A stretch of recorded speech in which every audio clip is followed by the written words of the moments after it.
I've been coming here ever since I came out of the closet, so ever since I was 18 years old. I love the energy in there. They seem like they're having tons of fun on stage. It opens a big can of worms. Dykes is, I find it the same category as calling a black person a nigger. As she's getting ready and putting her beard on, like her persona already is starting to change. Oh, it's Adam and Eve, not Adam and Steve, you fucking fag. They're up, they're happening, and when the Pride comes around, they're there and they're there to perform well, and they do the job the best they can. It comforts women like myself, who are also androgynous. Don't look at the ground. Don't look at your friend. Don't stand there like a statue on the fucking stage.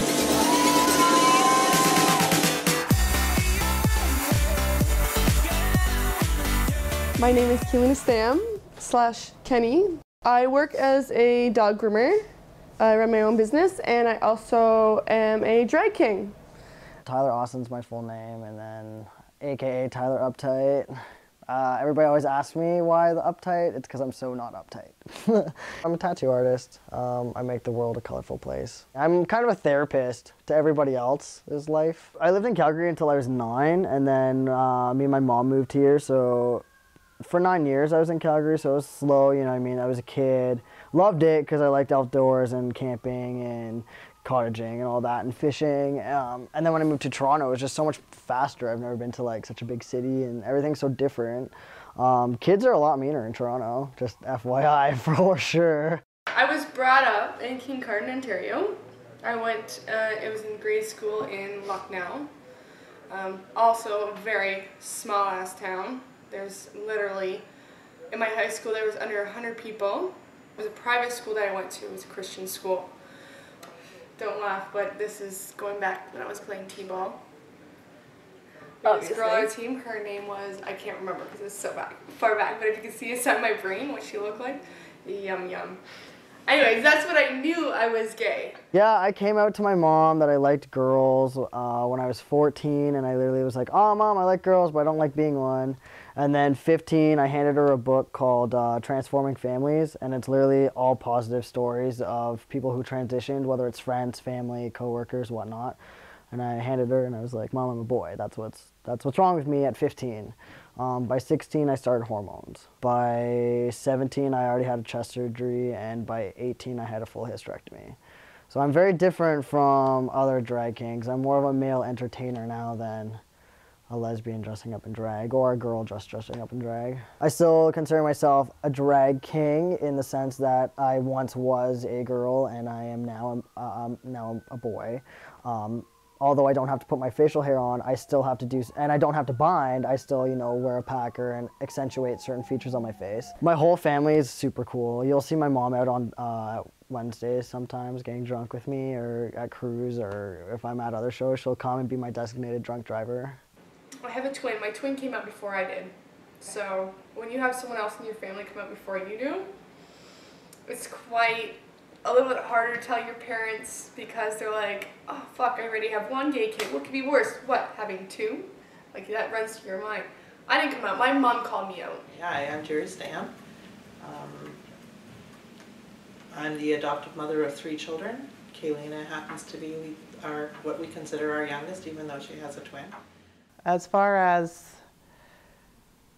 when they came out, I guess Janelle told me first that she was. And was I happy about it? No, not really. Because my dream for them was that they would get married, that they would have children, that they would have what I consider a normal lifestyle, because that to me is normal. They shouldn't be judged on their sexuality. I don't think anybody should. I mean, I don't walk up to somebody and say, hey, are you gay or straight? You know, it's really not, it's not important. They just, eventually they were like, I just want you guys to be happy. But you know, if you do have that male friend in your life, don't be afraid to slip a tongue. My friend tells me that when she was younger, they were in a car. I wasn't with them. And Kaylin was in the back seat with somebody and another little girl. And she says, well, they tell me I'm a girl, but I know deep inside that I'm actually a boy. I was with the boys a lot. Like especially when I was way younger, my best friend was my cousin. He was a dude. And I literally didn't wear a shirt for years. They called me Bob. I identified as a male for years because I didn't I was like, if I can get away being called a dude, then I can be a little bit more happier, because being a girl just doesn't, it gives too much of a kitchen cleaning kind of title. Like I want to be outside playing soccer or catching frogs as a child. Like, I don't want to help clean and cook. I would say middle school was the worst for me, just because I was a late bloomer, and most girls get, you know, their period and all that. I never got one. I never like developed really. I was always very in the middle. Like I would get yelled at if I was in the girls' bathroom, and I'd get yelled at if I was in the boys' bathroom, because I was very androgynous. So I tried really hard at my grade 8 graduation to fit in and kind of prove a point to all the girls that were bitches to me. So I went out and I bought a dress, and my mom took me to get my hair done and the nails and all that. And at the reception after, it was total Mean Girls before it came out, they dumped a whole bowl of punch juice down me in front of my grandparents, my mom, in front of everybody.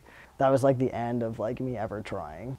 By 15, I had got my ribs broken twice. I had my pelvic bone crushed and fractured because people thought it was a good idea to just kick the shit out of me because I was different. I got the shit kicked out of me in drag. This one guy literally picked me up over his fucking head, and at this point I wore a hat, and I had a bun down here, and I had my facial hair on. I was binded, and I dressed like I would wear like a sweater like this, but I'd be completely flat with like, you know, some of my baggy jeans. This guy picked me up over his fucking head and slammed me into a fire hydrant. I ended up in the hospital. When I was with my girlfriend, Michelle, we met this girl in Toronto. Her name was Andrea, and her drag name was Dre. She told me about the Drag King shows, so this was probably about 7 years ago. So I went out and checked them out, and I was very like intrigued by it. So I went and started making it a weekly show that I would show up. As much as I lived 2 hours away, I would still, you know, try to go there for about 3 or 4 days and watch the show. I ended up going out one night, and I went with a bunch of friends, and I did basically like a surprise / like shocking, like just went up there, put in 2 numbers.